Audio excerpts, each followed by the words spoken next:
Be ready on the count of 3, 2, 1, start. Mr. Deputy Chairman, Sir, I rise to support the motion which has been moved by my friend. As he has pointed out, oil is a very important element in the industrial development of any country today, and especially those countries which are in the process of development have found that if they were to base their industries securely on oil, the whole development is fairly quick and that it is possible for them to get good returns in a short time. So, while fully agreeing and even emphasizing the need for the nationalization of oil industries in all its aspects in India, I am afraid that because of the past mistakes of the government of India, even if we were to pass this resolution today, it will not be effective in one of the most crucial sectors of the oil industry, namely the oil refineries.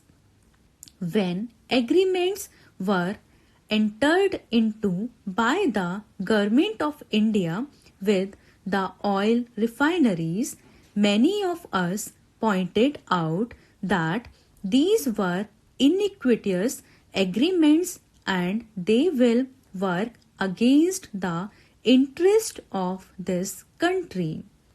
At that time, our voice was not heeded, and it was said from the side of the government that they had done all that they could to protect the interest of the country and that the agreements marked a further stage of development in our economy. History has shown that the critics of the government were right and the spokesmen of the government were in the wrong.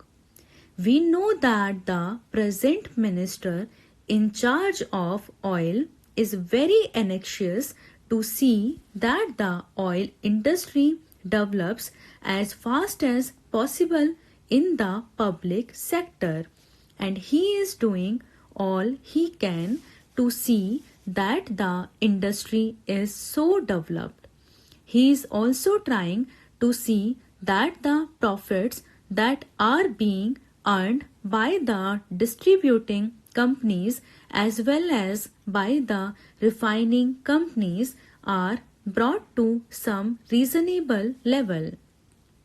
This House knows how difficult this task has become and how endless negotiations have gone on for years before any concrete results could be had. At first, we had only half decisions. Today, I don't know if any firm decisions have been taken, decisions not only on the part of the government but decisions which have been accepted by these companies, and whether the government even today is at all in a position to enforce these decisions on these companies. Then, sir, there is the question of distribution. We have got the Indian Oil Corporation, which is now undertaking more and more the distribution of the products which are coming from East European countries and from Soviet Russia. I do not wish to go into the question of prices of these oil products. It is fairly well known that the prices at which Russia and the East European countries sell their petroleum products abroad vary to a very great extent. But what the reason for the variation is, I have got no data to find out. But that need not worry us. After all, we want oil products, and if we get them at cheap rates for whatever reasons, for whatever considerations, we should not mind welcoming the opportunity that has come to us as a result of that. I am quite sure that my country is capable of looking after its own interest in spite of any considerations or any motivations that might be guiding these countries to sell their products to our country at cheap rates. In case these motivations and considerations are not in the interest of our country, we have no data to find out whether these considerations and motivations are against the interest of the country or not. But as long as we are getting these products at cheap rates without any strings attached, I see no reason why we should not welcome that opportunity. And the government has done well in seeing that these products are distributed through the public sector distributing companies. But here begin, have we succeeded in mastering the problem of distribution? We are still groping. We read all sorts of reports in the press to the effect that heroic efforts are being made by the Indian Oil Corporation to distribute the products that are coming from abroad.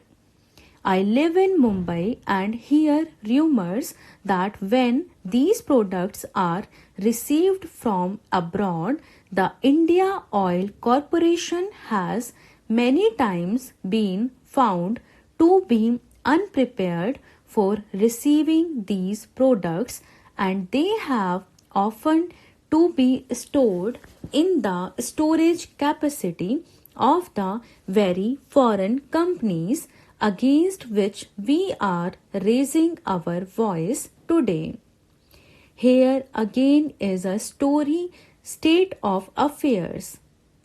Once we accept this challenge of distributing the products through our own public sector companies, we should be in a position as early as possible to stand on our own legs and not depend on the mercies of these foreign companies. The same is the story as regards petroleum products also. It is a well-known fact that shortly we will do better regarding raising of crude oil.